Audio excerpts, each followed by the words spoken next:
on this array, we have 15 modules.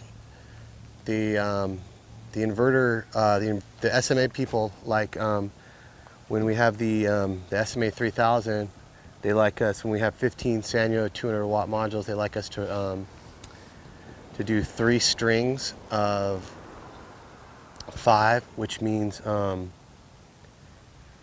you wire 3, where you plug in 3 module or 3 strings of 5 modules in series. So what you do is you plug in 5 of these modules and then you run the wires back into this box, which will in turn will go down to the inverter. Right now I'm just gonna ground this box first and then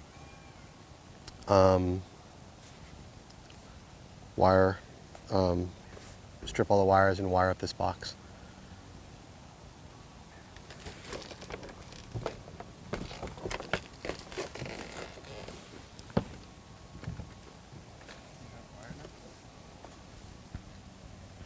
I need covers for it.